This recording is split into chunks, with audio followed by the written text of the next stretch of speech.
할렐루야. 복된 주일이 되시기를 바랍니다. 지난 주일 아주 무더운 날씨 속에서도 대중교통만을 이용하는 주일로 함께 잘 지켜주신 모든 성도님들께 감사를 드립니다. 지난 주일 서빙고에서도 택시 타고 교회 예배당에 가는데 기사 아저씨에게 온누리교회로 가주세요 그랬더니 막 웃으시면서 또 온누리교회네 그러시는 거예요. 그래서 지금도 방금 거기 갔다 오는 길이라고 그러면서 이렇게 말씀하시더라고요. 매주 해주시죠. 그렇게 말씀해 주셔서 생각해 보겠습니다. 그렇게 말씀드렸습니다. 계속해서 저희가 이 캠페인을 통해서 또 우리 사회에 또 건강한 영향력을 미칠 수 있는 교회가 될 수 있기를 바랍니다.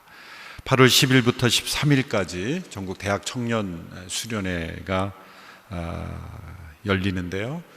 이 수련회는 지방에 있는 많은 특별히 농어촌 지역의 청년부들이 수련회를 자체적으로 할 수 없는 그런 교회들이 많기 때문에 그 수련회를 저희 교회가 섬기는 수련회입니다.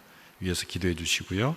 또 여름철 아웃리치와 또 차세대 캠프가 계속 진행 중에 있습니다. 전 세계 곳곳에서 들려오는 또 테러와 또 여러 가지 위험적인 요소들이 많기 때문에 어느 때보다도 저희가 많은 중보기도와 또 그 주의가 필요한 때라고 생각을 드립니다. 안전하게 또 열매 맺는 사역이 되기를 위해서 계속해서 기도해 주시기를 바랍니다.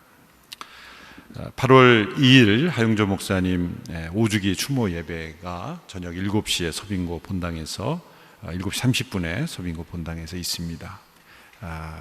벌써 5주기가 되어갑니다. 한 목사님의 비전과 그 삶을 잘 이어가는 저희 온누리교회 성도들이 될 수 있게 되기를 바랍니다. 기도하겠습니다. 하나님 아버지 감사합니다. 오늘도 복된 주일로 거룩하게 구별된 시간으로 구별된 장소에서 거룩하신 아버지 앞에 예배하는 백성으로 나오게 하신 것을 감사합니다. 창조주 하나님을 이 시대에 기억하며 어그러지고 거스리는 이 세대에 하나님의 뜻과 상관없이 살아가는 이 열방 속에서 하나님의 사명을 감당하는 백성들이 될 수 있도록 저희를 축복하여 주시옵소서. 기록된 말씀에 귀를 기울일 때 우리 모두에게 들려주시는 주의 음성 듣고 순종하는 우리 모두가 되게 하여 주시옵소서. 예수님의 이름으로 기도하옵나이다. 아멘. 요나서는 하나님의 뜻에 불순종한 선지자 요나의 참회록입니다. 요나 자신의 죄와 허물을 고백할 뿐만 아니라 아무리 악한 백성이라 할지라도 회개하고 돌아오기를 기다리시고 그들을 구원하시기를 원하시는 하나님의 넓은 마음을 잘 보여주고 있습니다. 요나는 니느웨로 가서 하나님의 경고를 전하라는 명령을 어기고 다시스로 가는 배를 탔습니다. 우리들은 요나처럼 하나님으로부터 끊임없이 도망합니다. 하나님의 뜻을 잘 몰라서 도망하기도 합니다. 많은 사람들은 하나님은 우리 인간을 귀찮게 하고 괴롭히고 성가시게 하는 괴롭히는 그런 존재로 잘못 알기 때문에 하나님으로부터 도망하려고 합니다. 또한 하나님의 뜻을 잘 알기 때문에 도망하기도 합니다. 하나님은 모든 사람들을 다 축복하기를 원하시는 하나님임을 압니다. 그러나 내가 받은 축복은 환영하지만 내가 미워하고 싫어하는 사람들이 축복을 받는 것은 거절합니다. 내가 받은 특권은 좋아하지만 사명은 받아들이지 않는 것이죠. 요나의 모습 속에서 그런 모습이 나타난 것이죠. 요나는 이스라엘 백성들이 열방 가운데 하나님의 선택된 민족으로서 열방을 향한, 열방에 대한 증인으로 사명을 받은 민족이라는 것을 잘 알고 있었습니다. 그러나 이스라엘이 받은 특권과 축복은 환영하지만 하나님을 멀리 떠나 있는 그리고 죽음 가운데 처해 있는, 심판 가운데 처해 있는 백성들을 구원하는 사명은 원치 않았던 것입니다. 언제나 이 특권과 사명은 함께 있는 것이죠. 특권 그리고 내가 받는 축복만이 있을 수는 없습니다. 요나가 사역하던 시대는 북왕국 이스라엘 여로보암 2세 시대라고 지난주에 말씀을 들었을 것입니다. 그 시대는 경제적으로는 아주 번영하던 그런 시대였습니다. 영토가 확장되던 시대였습니다. 하나님의 축복을 받는 그런 시대였죠. 그러나 동시에 그런 번영과 더불어서, 그 물질적 번영과 더불어서 하나님의 그 시각으로 세상을 보는 안목은 더 좁아졌던 시대입니다. 그리고 어두워졌던 시대입니다. 그로 인해서 호세아와 이 아모스 선지자들을 통해서 이 북왕국 이스라엘에 대한 하나님의 심판도 예언됐던 시대입니다. 바로 그 시대에 요나가 니느웨로 가서 하나님의 경고를 전하라는 사명을 받은 것입니다. 그래서 요나의 문제는 요나 한 사람만의 문제는 아닌 것입니다. 북왕국 이스라엘, 더 넓게는 하나님의 사명을 받은 이스라엘 민족 전체가 보여주는 그런 문제, 더 나아가서 먼저 선택받아 구원받은 오늘 이 시대의 하나님의 백성들의 문제들을 대변하는 모습이라고 말할 수가 있습니다. 증인의 사명, 또 선택받은 자의 사명을 잃어버리고 내가 받은 축복, 또 내가 먼저 받은 특권만을 누리기를 원하는 그 좁은 마음, 하나님의 그 넓은 마음을 품지 못하는 모든 성도들의 문제를 대변하는 것이 바로 요나의 문제인 것입니다. 요나는 불순종하여 다스스를 가는 배를 탔습니다. 하나님은 폭풍으로 요나를 추적하셨습니다. 하나님께서 모든 불순종에 다 처음부터 폭풍을 일으키시지는 않습니다. 우리가 행하는 모든 불순종에 하나님께 이렇게 대하신다면 아마 살아남는 자가 아무도 없을지도 모릅니다. 경우에 따라서, 하나님의 계획에 따라서 이런 폭풍을 일으키시죠. 폭풍이 없다 그래서 내가 하나님의 뜻에 온전히 순종했다고 볼 수가 없습니다. 하나님은 오래 참으시는 것이죠. 특별히 요나의 경우는 하나님의 특별한 사명을 부여받은 자이기 때문에 하나님은 요나를 긴급히 추적하신 것입니다. 1장에 나오는 대로 요나가 문제의 원인이라는 것이 밝혀지고 요나가 바다에 던져졌습니다. 요나가 바다에 던져졌을 때 큰 파도가 그를 삼켜버렸고 그는 깊은 바닷속으로 내려가고 있었습니다. 나무 토막처럼 그 파도에 휩쓸리며 그는 죽음으로 향하고 있었던 것이죠. 그때의 상황을 요나가 이렇게 회상하고 있습니다. 5절 6절에 나오는 말씀입니다. 같이 5절 6절의 말씀을 읽어보겠습니다. 시작.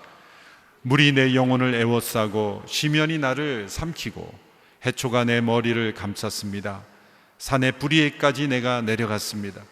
저 땅이 나를 오랫동안 가로막았습니다. 그러나 내 하나님 여호와여, 주께서 내 목숨을 구덩이에서 건져 올리셨습니다. 물이 영혼까지 애워쌌다. 그리고 산의 뿌리까지 내려가는 상황이라고 표현하고 있습니다. 마지막 몇 초 남지 않은 그의 호흡 속에서 그는 하나님을 찾았습니다. 마음으로 하나님께 부르짖었던 것이죠. 더 이상 숨쉴 수 없는 최후의 순간에 그는 도움을 구했습니다. 하나님 살려주십시오. 위기의 순간에 도움을 요청할 대상이 없는 사람은 불행한 사람입니다. 요나에게는 부르짖을 하나님이 계셨던 것입니다. 그가 비록 불순종의 대가를 치르고 있지만 그 죽음의 고통 속에서 하나님께 도움을 구했습니다. 그에게는 믿음의 불씨가 남아 있었던 것이죠. 하나님은 이미 큰 물고기를 준비해 놓고 계셨습니다. 그리고 요나가 바다로 던져져 그 죽음의 직전에 처했을 때 그 큰 물고기로 하여금 요나를 삼키게 하셨습니다. 요나가 그 속에서 의식이 어느 정도 있는지 우리는 알 수가 없습니다. 그가 살아있는 것인지 죽은 것인지 분별할 수 없었을 것입니다. 그는 이곳을 지옥의 깊은 곳이다 이렇게 표현했습니다. 그는 죽고자 자신의 몸을 던졌습니다. 그러나 하나님은 그를 다시 살리셨습니다. 살고자 하여도 죽을 수 있고 죽고자 하여도 살 수가 있는 것이죠. 우리의 삶과 죽음은 하나님께 달려있는 것입니다. 1장 17절에 보면 그 요나는 물고기 뱃속에서 3일 밤낮을 보냈다라고 했습니다. 여기서 3일 밤낮이라는 표현은 히브리 수거적 표현입니다. 하루 조금 지난 그 일정한 시간도 이렇게 표현하는 습관이 있으므로 지금의 꼭 72시간이라고 볼 필요는 없습니다. 어느 정도 일정한 기간 동안 그 물고기 뱃속에 있었다라고 말할 수 있습니다. 많은 사람들이, 특별히 회의론자들, 불신 사람들은 성경을 믿지 않는 이유가 바로 이런 비상식적이고 비과학적으로 보이는 기록 때문이라고 말합니다. 성경의 많은 기적들을 받아들이지 않지만, 특별히 어떻게 사람이 큰 물고기 속에 산채로 삼켜질 수 있으며 그 속에서 죽지 않고 일정 시간 살아있을 수 있는가? 이런 일은 있을 수 없다. 이것은 동화나 신화 속의 이야기 같은 이야기다라고 말하죠. 사진을 보시면 이런 일은 있을 수 없다는 거죠. 잠시 잠을 깨우려고 준비한 사진입니다. 이런 문제에 대해서 브리테니커 출판사에서 인용하여 답한 논문이 있습니다. 1927년 프린스턴 신학지에서 발표된 논문인데요, 그 논문에 의하면 이 스펌 고래라는 그 큰 물고기의 구조와 습관을 조사해 본 결과 사람이 산채로 삼켜졌다가 어느 정도 그 안에서 생존하는 것이 가능하다는 것이죠.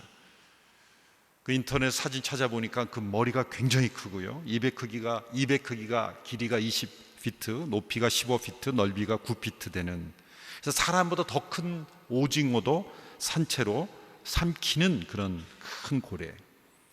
근데 그런 고래의 윗속에서 과연 사람이 생존할 수 있느냐라는 문제입니다. 근데 1891년 2월에 그 사우스 애틀랜틱해를 항해하던 영국 배가 이 포클랜드 아일랜드 근해에서 고래의 공격을 받고 배가 뒤집어졌습니다. 그때 21살 된 이 제임스 바틀리라고 하는 영국 선원이 바다로 빠졌습니다. 그리고 찾을 수가 없었습니다. 그 다음 날 그 선원들이 그 근처에 있던 고래를 잡아서 고래 위를 열었는데 바로 그 제임스 바틀리라고 하는 선원이 그 안에서 발견된 겁니다. 그 고래 뱃속에서 18시간이 있었습니다. 피부가 완전히 표백된 상태였다고 합니다만 그는 살았고 1909년까지 살았습니다. 그래서 그의 묘비에는 이렇게 적혀 있다고 합니다. 현대판 요나, 제임스 바틀리, 모던 데이 조나, 이렇게 해서 그 현대판 요나다, 이런 묘비명을 가지고 죽었다 합니다. 이 내용은 위키피디아라는 그 인터넷 백과사전에 여러분이 제임스 바틀리라고 하는 사람이 이름을 치면 1870년에서 1909년까지 살았던 현대판 요나의 이야기가 사실로서 기록이 되어 있습니다. 요나를 삼켰던 고개가 이 스펌 웨일이냐 아니냐는 우리가 알 수 없어요. 어쨌든 이렇게 우리가 살았던 시대 속에서도 스펌 웨일의 산채로 삼켜졌다가 살아난 18시간 생존한 사람이 있다고 한다면 요나가 이러한 상황을 겪은 것도 과학적으로 증명할 수 없는 것은 아니죠. 그러나 요나가 뱃속에서 산 것이 아니라 죽었다 할지라도 성경에 보면 8차례 죽은 자가 다시 살아나는 일도 일어난 것이죠. 전능하신 하나님께서는 요나가 비록 죽었어라도 다시 살릴 수 있는 하나님이실진데 그가 큰 물고기 속에 산채로 삼켜졌다가 다시 살아나는 것은 불가능한 일은 아닌 것입니다. 중요한 것은 그가 그 물고기 뱃속에서 어떠한 변화를 겪었는가를 2장에서는 설명하고 있습니다. 그는 이 물고기 뱃속에서 기도했다는 것이죠. 그의 기도 속에 나타난 그의 변화는 무엇입니까? 첫째로 그는 회개하고 있다는 것입니다. 지옥 같은 상황 속에 던져졌지만 그는 하나님 앞에 돌아오고 있습니다. 그는 자신을 깊은 바다에 던진 이가 선원들이 아니라 하나님이심을 고백하고 있습니다. 그래서 2장 3절에 보면 주의 파도가 라는 표현을 씁니다. 2장 3절의 말씀을 같이 읽어보겠습니다. 시작. 주께서 나를 깊은 곳 바다 한가운데 던지셨습니다. 그러자 물결이 나를 에워싸고 주의 파도와 소용돌이가 나를 덮쳤습니다. 주의 파도가, 큰 파도가 바로 하나님이 일으키신 것이라는 것을 고백합니다. 자신에게 임한 죽음의 고통이 하나님의 징계라는 것을 받아들인 것입니다. 회개란 두 가지가 있어야 됩니다. 첫째는 하나님의 공의로운 판단을 받아들이는 것입니다. 하나님의 징계가 선한 것임을 받아들이는 것입니다. 둘째는 자신의 잘못을 시인하고 돌이키는 것입니다. 그는 돌이키고 있습니다. 그는 자신이 하나님께서 베푸신 은혜를 버린 자라고 고백하고 있습니다. 2장 8절에 보시면 쓸모없는 우상에 집착하는 사람들은 그들에게 베푸신 은혜를 버렸습니다. 자기 자신을 가리키는 거죠. 그러나 그는 하나님께로 다시 돌아가고 있습니다. 2장 4절의 고백을 우리 같이 읽겠습니다. 시작. 내가 말했습니다. 내가 주의 눈앞에서 쫓겨났지만 그럴지라도 나는 주의 거룩한 성전을 다시 바라보겠습니다.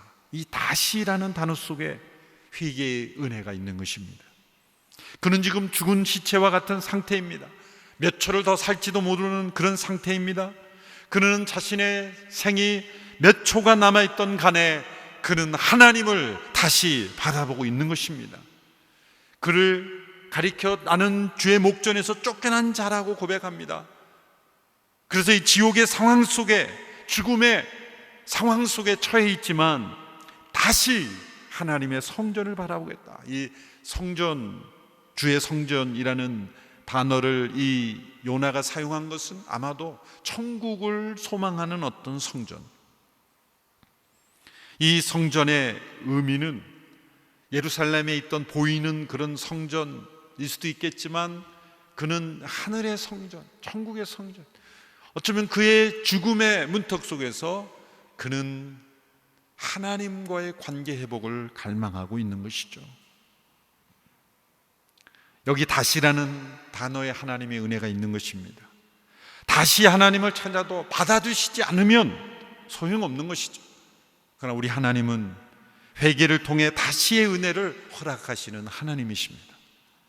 이 모습 속에서 요나는 신약에 나오는 누가복음 15장에 나오는 탕자의 모습과 유사하죠. 아버지의 품을 떠나 자신이 원하는 길로 갔던 아들이 지옥 같은 인생의 막다른 길에서 정신을 차리고 다시 아버지께로 돌아갈 것을 결심합니다. 탕자는 돼지우리 가운데 정신을 차렸지만 요나는 물고기 뱃속에서 정신을 차린 거죠. 두 번째로 요나에게 일어난 이 변화는 그가 감사하고 있다는 것입니다. 요나의 감사는 자신이 완전히 구원받은 것에 대한 감사는 아니었습니다. 하나님께서 자신을 지금 그 순간 속에서 구원하신다는 확신 때문에 감사하는 것도 아니었습니다. 그러나 하나님 앞에 주장할 의로움이 없었어요. 욥은 자신의 의로움 때문에 하나님 앞에 나름대로 항변할 이유가 있었죠. 그렇게 의로운 삶을 정직하게 살았는데 왜 이런 고통을 당해야 합니까?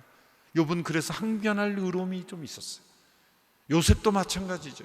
구덩이에 갇히고 감옥에 갇혔을 때 요셉은 하나님 앞에 항변할 수 있는 어떤 의로움이 있었어요. 그러나 요나는 하나님 앞에 주장할 어떤 의로움도 없었습니다.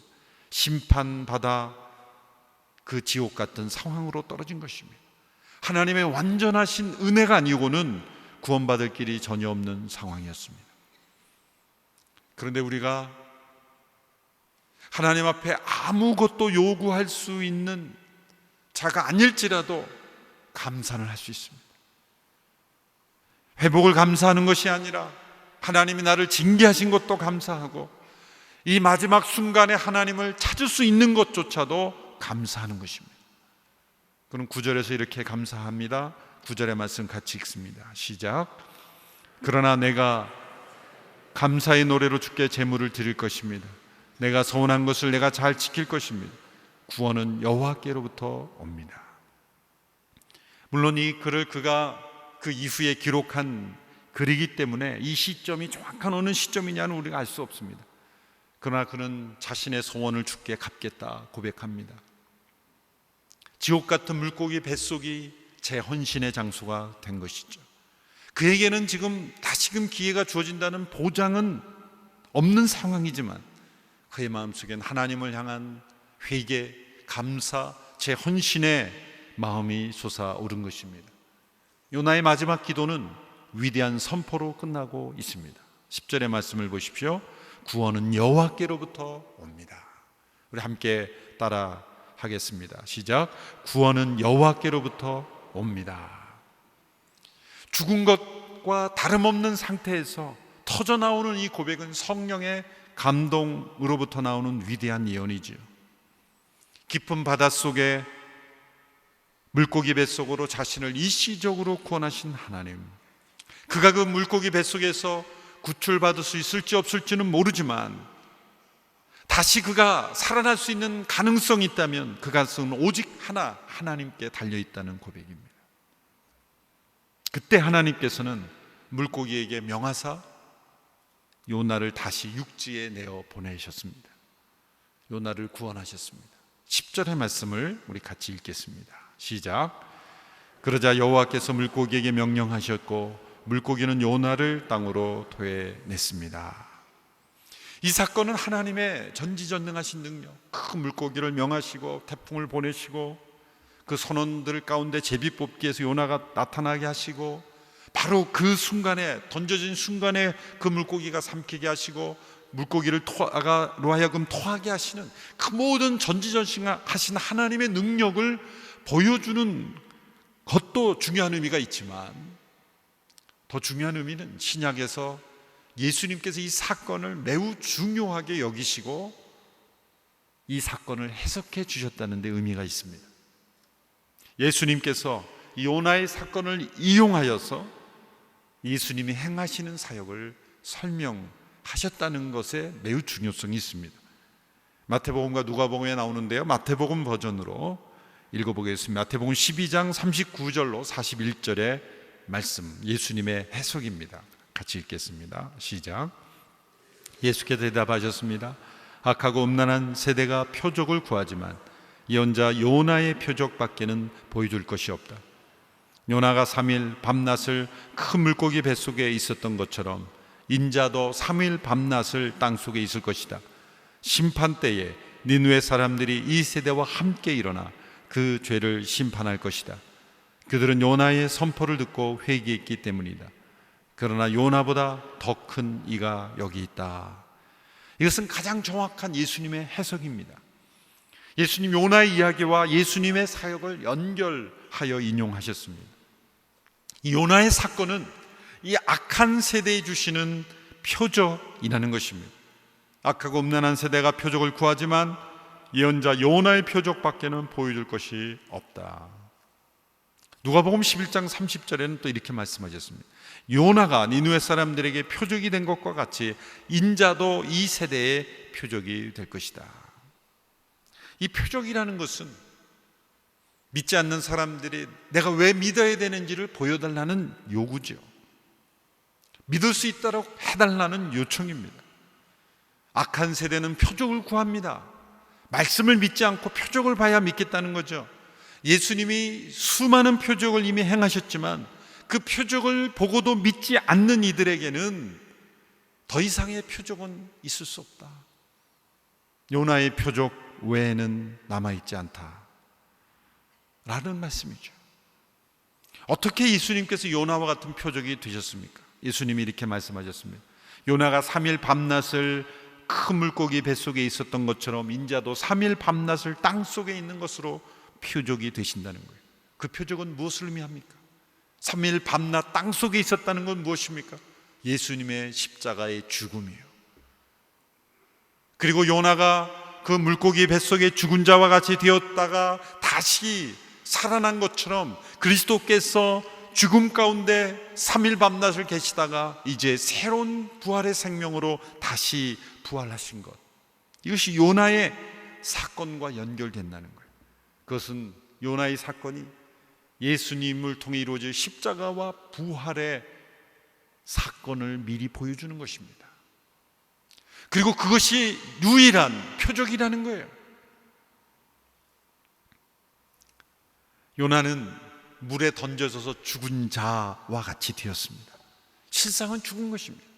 그의 옛 생명은 물속에 장사된 것입니다.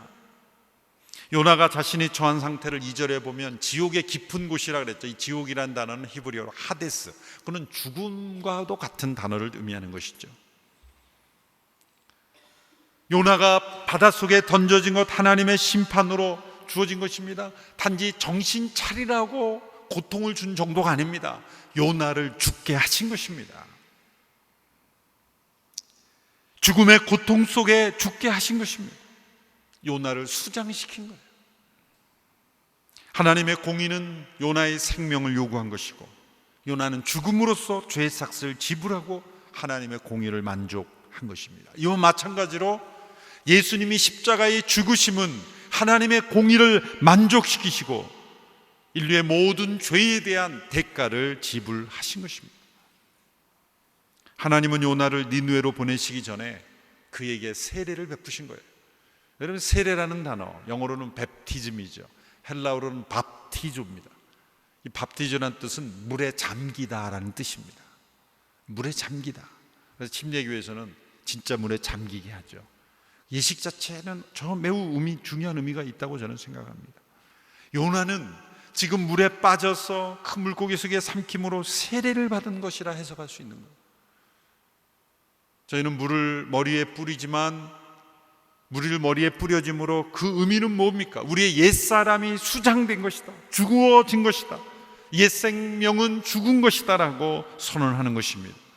옛사람은 죽고 요나가 그 죽음을 통과하여 다시 새로운 생명으로 살아난 것처럼, 그리스도께서 십자가의 죽으심으로 부활의 생명으로 일어나신 것처럼, 우리도 예수님을 믿는 그 순간 우리의 옛사람은 십자가 예수님과 함께 못 박히고 이제 그리스도와 함께 그리스도 안에서 새로운 생명으로 태어난다는 것이죠. 예수님은 요나보다 더 큰 이십니다. 예수님은 요나와 비교할 수 없는 죽음을 경험하셨습니다.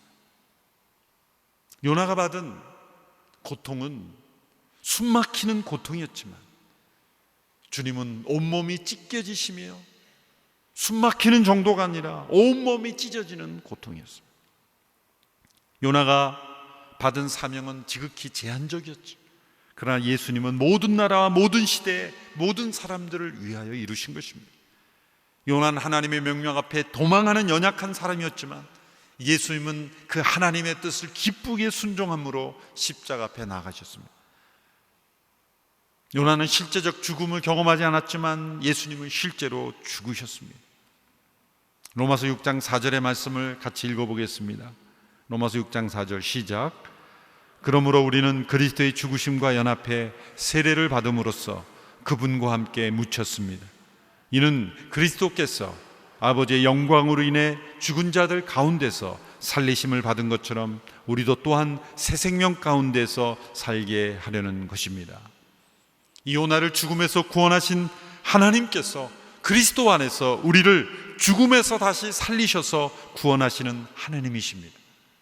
요나가 전적인 하나님의 은혜가 아니고는 구원받을 수 없는 것처럼 우리도 하나님의 전적인 은혜가 아니고는 구원받을 수 있는 길이 없습니다. 죽음 앞에서 죽음의 골짜기를 통과하고 있을 그 순간일지라도 회개하고 감사할 때 구원은 여호와께로부터 임할 것입니다. 새로운 생명으로 역사해 주실 것입니다. 옛사람은 그리스도와 함께 그리스도 안에서 죽음을 믿고 예수님께서 주시는 새로운 생명을 의지하며 다시 시작하는 것이 믿음입니다. 예수 믿는 것은 보다 더 나은 삶이 되는 게 아닙니다. 예수님 믿는 것은 요나처럼 완전히 옛사람이 수장되고 예수님의 땅속에서 죽으시고 죽으신 것처럼 함께 죽고 다시 살아나는 새로운 생명으로 살아나는 것입니다. 우리에게 주어진 것은 우리 옛사람이 개선된 것이 아닙니다. 교회 다니더니 사람이 좀 착해졌다, 그게 아닙니다. 착해져야죠. 그런데 더 중요한 것은 예수님의 죽음을 통해서 우리에게 새로운 생명이, 부활의 생명이 우리에게 다시 주어진 것입니다. 요나의 사건은 바로 그것을 미리 보여주는 거예요. 그래서 요나가 그 물속에서, 물고기 뱃속에서 3일 밤낮 있었던 것처럼 인자도 그러하리라, 땅속에서 그러하리라. 그것이 바로 요나의 표적이다. 이 시대에 그 요나가 그 시대의 표적이 된 것처럼 예수님이 이 시대의 표적이 된 것이다. 우리에게 주어진 가장 큰 표적, 유일한 표적은 십자가와 부활인 것입니다.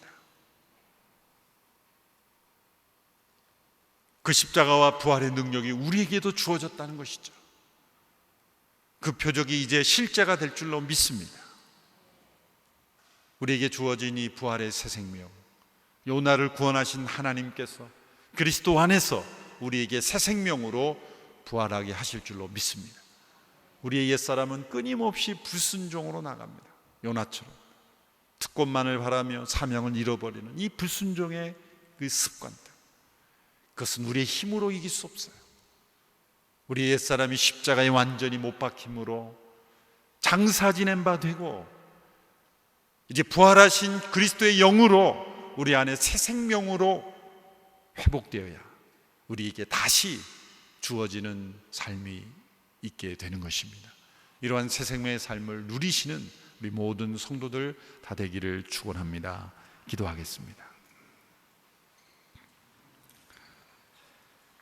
죽은 자와 같았던 요나를 다시 살리신 하나님, 십자가의 고통 속에 죽음으로 3일 밤낮을 죽음 가운데 처했던 예수님을 다시 살리신 하나님,